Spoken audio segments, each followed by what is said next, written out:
Saludos amigos, ya estamos en nuestro set de nuestra entrevista y para esta semana, señores, tenemos al pastor Carlos Peña, presidente del partido Nueva Generación de Servidores.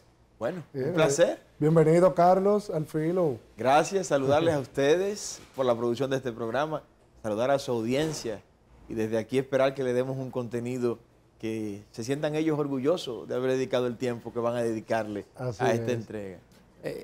Carlos, ya la Junta Central Electoral aceptó como bueno y válido su partido. Vimos que usted echó una lucha. ¿Cómo fue eso? Bueno, hay partidos, decíamos nosotros en nuestra Asamblea Constitutiva, que nacen grandes, otros nacen pequeños y otros nacemos con mucha dificultad. Generación de Servidores nació con mucha dificultad, hubo una oposición de los incapaces miembros de la Junta anterior que no reconocieron lo que sí ha reconocido la actual Junta, que hizo un trabajo que quiero públicamente reiterar mis felicitaciones. Recorrió todo el país, los 158 municipios, validando nuestra estructura en cada municipio del país, gracias al Señor. Y hoy estamos en las calles, estamos recorriendo todos los municipios de la República, los distritos municipales, ya en la designación de nuestros aspirantes alcaldes, a diputados, a senadores y a regidores, de manera que estamos preparándonos para competir en todos los niveles de manera independiente en el año 2024, para que no digan los dominicanos que estaban cansados de Odebrecht, que estaban cansados de la Sunland, de los Tucanos, que se cansaron de Macarrulla, que se cansaron de Roberto Fulcar, que se cansaron de Dicen y la corrupción en la lotería, que no digan que votaron de nuevo por ellos porque no había otra alternativa. Ya existe Generación de Servidores, un partido que nació comprometido con la patria y el pensamiento duartiano. Y ese partido, ¿verdad? Un partido nuevo, siempre se estira que los partidos nuevos vayan en su primer proceso en alianzas. ¿Se está pensando ya llevar un bloque de aliados o se va a arriesgar este partido a unas elecciones totalmente solo?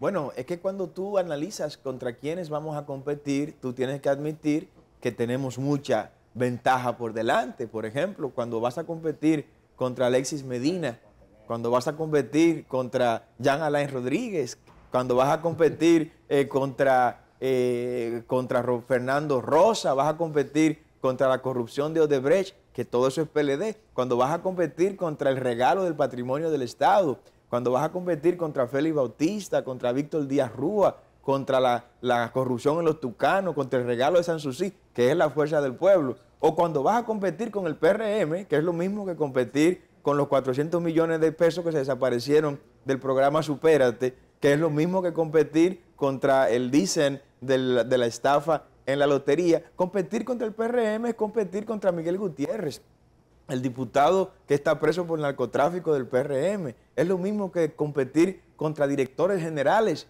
que están presos en este gobierno del PRM por narcotráfico. Entonces tú dices, tenemos toda la de ganar, porque el pueblo dominicano no es tan torpe como la clase política tradicional ha querido hacerlo. El dominicano no es tan estúpido como los políticos convencionales han querido hacer. Entonces no creo que los dominicanos, teniendo una alternativa nueva, una alternativa joven, una alternativa que va a llegar al gobierno con las manos sueltas, con las manos limpias y con las manos firmes, vaya a irse a recorrer los mismos caminos que nos tienen llenos de operaciones de corrupción, operación Antipulpo, operación Coral, la operación de la lotería, la operación de todo lo que se ha hecho en el Ministerio de Educación, en esta gestión de Roberto Fulcar, que óyame, cuando se audite todo esto, aquí no quedará piedra sobre piedra que no sea derribada. Lo menos que nos pueden pedir es que estemos pensando en alianza. Nosotros vamos a competir. Nosotros iremos en la boleta presidencial, llevaremos nuestros senadores,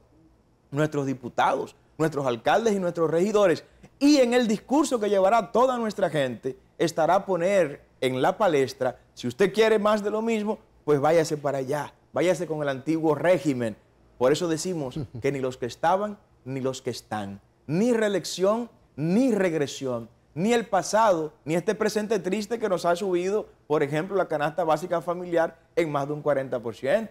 Este presente triste del PRM que nos tiene una inflación que ronda el 10%. Este presente triste que ha tomado ya 23.000 millones de dólares prestados en apenas 2 años, ha tomado la mitad de lo que todos los gobiernos, desde Santana hasta el 2020, había tomado prestado y no pueden exhibir un badén que hayan construido. O sea, ¿dónde está ese dinero? Contra eso es que nosotros vamos a competir. Carlos, bueno, hace varios meses el gobierno tenía o tiene ya la planificación de otorgarle lo que se llama una planta tan importante para el país como Punta Catalina a través de lo que se llama la alianza pública-privada al sector privado. El gobierno no tiene la capacidad de gerenciar esa planta. Ni el gobierno anterior ni este gobierno han dado evidencia o dieron evidencia de ser capaces de administrar el sector eléctrico, por lo menos Punta Catalina. Este gobierno es más de lo mismo. Este gobierno es una reedición de la incapacidad de los gobiernos anteriores. Punta Catalina, operando como debe operar, debe dejar de beneficios todos los años más de 300 millones de dólares.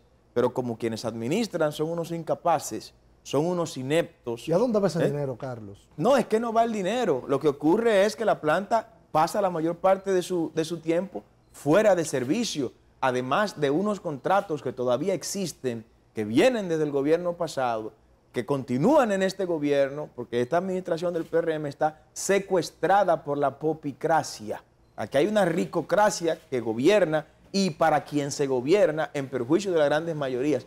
Por ejemplo, lo que hizo el PRM, aumentando la tarifa eléctrica a los humildes dominicanos en más de un 30%, que equivale a incrementar 25 millones de dólares que le sacan cada mes de las costillas al pueblo dominicano. Generación de Servidores en su gobierno hubiera hecho algo diferente. Nosotros nos hubiéramos ido al cartel de generación eléctrica y a los generadores le hubiéramos dicho, mire, ustedes están cobrando más de 500 millones de dólares de sobreprecio en la ecuación que ustedes utilizan para cobrarle la energía eléctrica a las 3 distribuidoras. Carlos, vamos a sentarnos, vamos a auditar sus costos.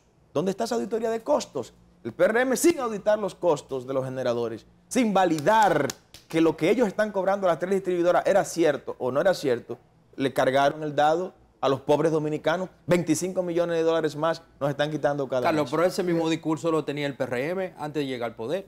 No lo podía tener porque ahí no hay capacidad de argumentar con toda la humildad que te puedo hablar de la manera que nosotros técnicamente estamos argumentando. Cuando te digo que hay 500 millones de dólares que estas manos desde el gobierno, con generación de servidores, y Dios nos ayuda a partir del 2024, y si encontramos gracia para con el pueblo dominicano comprar nuestra propuesta, nosotros vamos a desmontar 250 millones de dólares que se llevan los generadores de electricidad por concepto del cobro de cargo por capacidad que ya no deben cobrar los generadores que ya pagaron los financiamientos que sus dueños tuvieron que tener, valga la repetición, para poder instalar esa planta y todavía lo siguen cobrando. Pero también vamos a desmontar 250 millones de dólares más por concepto del uso y el manejo inadecuado que le dan al combustible que ellos compran en los mercados, tanto de contrato como en el mercado spot, que nosotros sabemos cómo desmontar eso y lo vamos a hacer si el pueblo dominicano nos da la oportunidad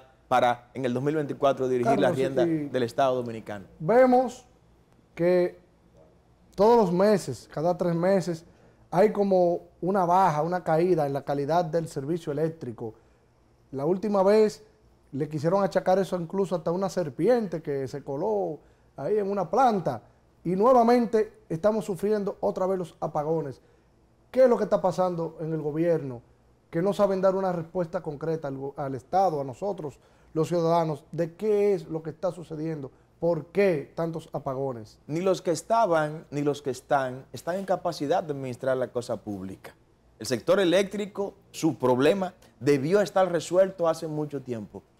Debió estar resuelto, pero resuelto con voluntad política y con gente que sepa del tema a tratar. Quien te habla no se le va a perdonar, ni la historia en el país me va a perdonar que salgamos del gobierno en el 2032, cuando terminen los 8 años que esperamos Dios nos dé dirigiendo esta nación y que después entre otro presidente de generación de servidores a dirigir la nación después de nosotros, ¿no? Pero no nos va a perdonar que en el primer cuatrenio concluya el mismo sin resolver el problema eléctrico. Esa sería la prioridad de generación de ¿Dónde servidores? está el primer megavatio que haya instalado el gobierno del PRM? PRM no ha instalado un solo megavatio. ¿Y qué significa eso? Aquí hay lo que se conoce como demanda vegetativa. Aquí la demanda crece de manera vegetativa 150 megavatios cada año.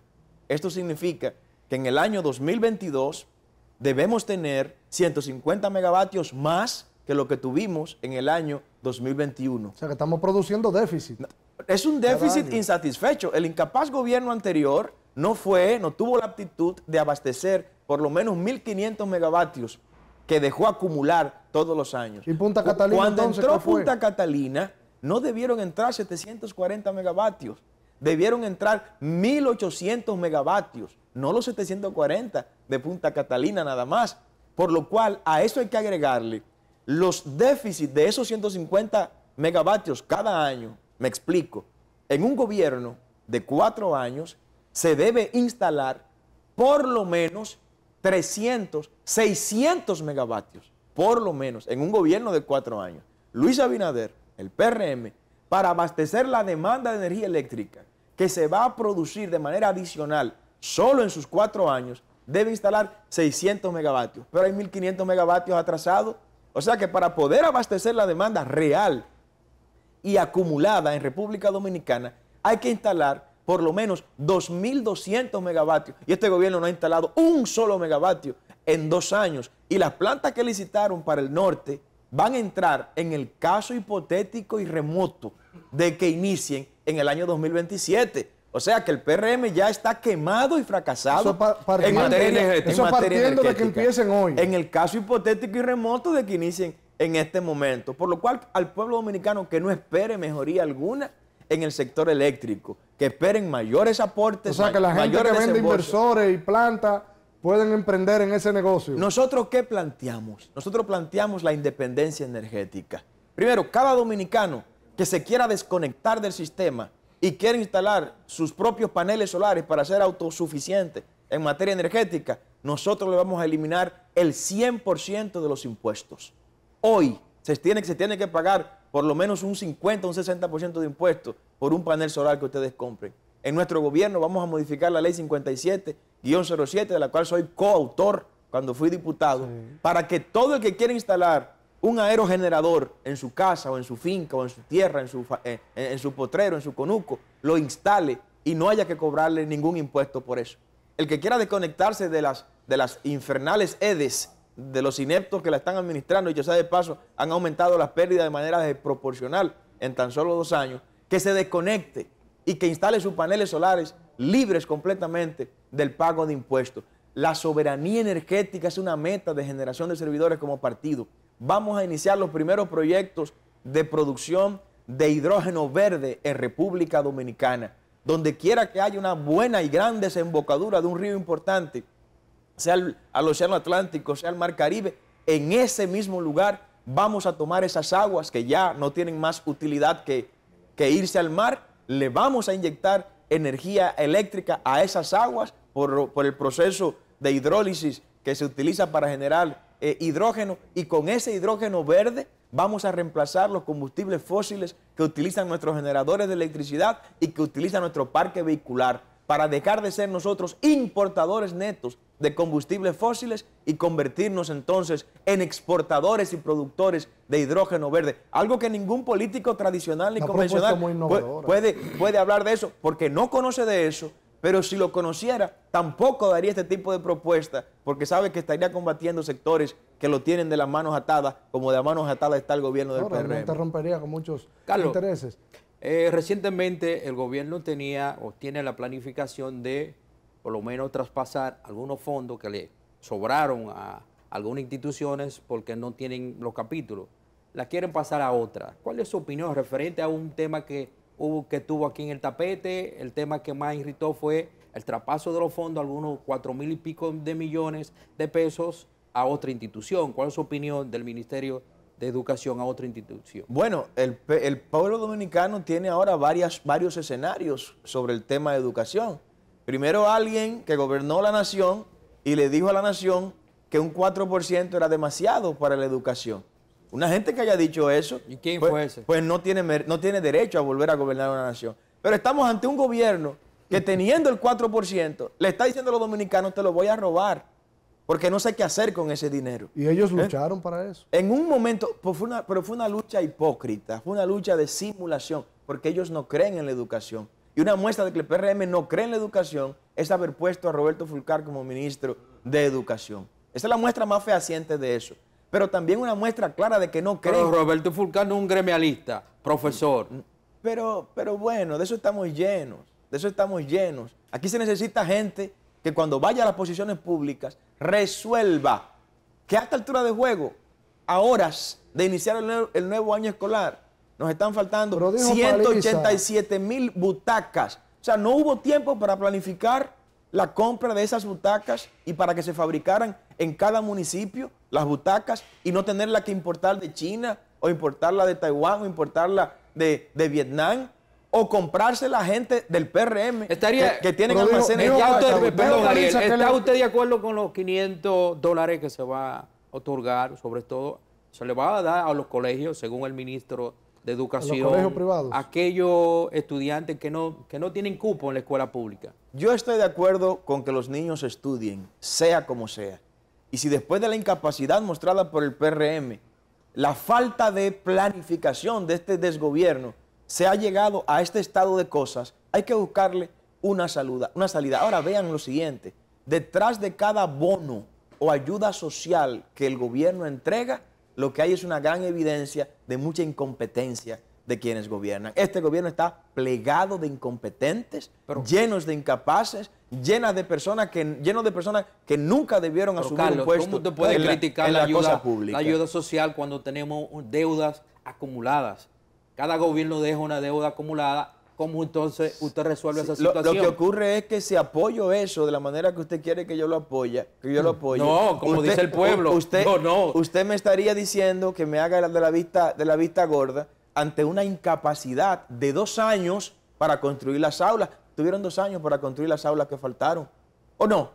2 años era más que suficiente para construir hasta cápsulas para llegar a la Luna y llegar a Marte, si es necesario. Este gobierno en 2 años no fue capaz de construir las aulas, proyectar las necesidades en materia de construcciones escolares para que nuestros niños hoy no tengan que estar deambulando buscando dónde instalarse. Es un gobierno de improvisaciones. No planificaron el llegar al gobierno ni el gobernar, lamentablemente. El presidente de la República es un presidente que cada cierto tiempo se dirige a la nación y en cada locución que hace, él plantea que este es un gobierno ético y moral y que ha plantado la semilla de las independencias de muchas instituciones.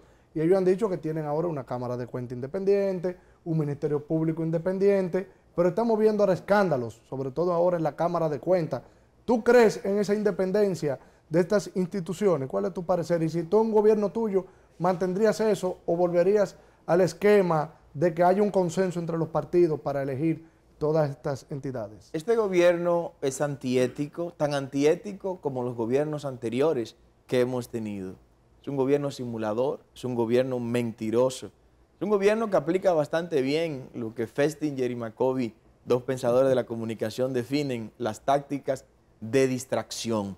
Y entre esas tácticas de distracción está el sacar un tema de la palestra y ellos introducir otro tema en la palestra. El tema de la independencia que se ha vendido de estos órganos supraestado, por así decir, ¿no? La realidad es que los hechos no nos han demostrado eso. La Cámara de Cuentas sigue siendo un instrumento para la política y de los políticos. Nosotros planteamos, al igual que la justicia, otro mecanismo. La justicia independiente no aspiro a eso, aspiro a una justicia que sea por lo menos objetiva, porque todos dependemos de algo o dependemos de alguien. El que no depende de un sector económico, depende de un sector político. Y el que no depende ni de uno ni de otro, depende de sus principios y sus valores, que es el caso de quien nos dirige la palabra. Pero al fin de cuentas, todos tenemos cierto nivel de dependencia, sin embargo podemos ser objetivos. ¿Qué planteamos nosotros para darnos una justicia verdaderamente objetiva? Que el pueblo dominicano, igual que vota por la cabeza del poder ejecutivo, igual que el pueblo dominicano vota por las cabezas del poder legislativo, que son los senadores y los diputados, que el pueblo vote por las cabezas del Poder Judicial. Nosotros planteamos darle la misma soberanía al pueblo que se le dio para elegir al presidente, para elegir sus jueces. Bueno, que los es jueces, una innovación en la Constitución dominicana. que los jueces de las altas cortes, díganse la Suprema Corte de Justicia, el Tribunal Constitucional, el Tribunal Superior Electoral y el Procurador General de la República sean elegidos por el voto popular de todos los dominicanos. Y usted me dirá, pero vamos a politizar la justicia. Ah, pero hemos politizado el Poder Ejecutivo y hemos politizado el Poder Legislativo. ¿Por qué excluir de esa soberanía de cual debe emanar todos los poderes que la tiene el pueblo dominicano? ¿Por qué excluir al pueblo dominicano de elegir esas cabezas? Y que a partir de ahí, pues esa gente le responda al pueblo, no con el Consejo Nacional de la Magistratura. El Consejo Nacional de la Magistratura es un órgano político, eminentemente político. Claro, si no temes tú que el narcotráfico y sectores oscuros se involucren para elegir a los jueces de nuestro país, pero responde eso detrás de la pausa. Si te gustó este video, no olvides darle like, Al Filo RD, y activar las notificaciones. Recuerda seguirnos en todas nuestras redes sociales, en Facebook, YouTube e Instagram, como Al Filo RD.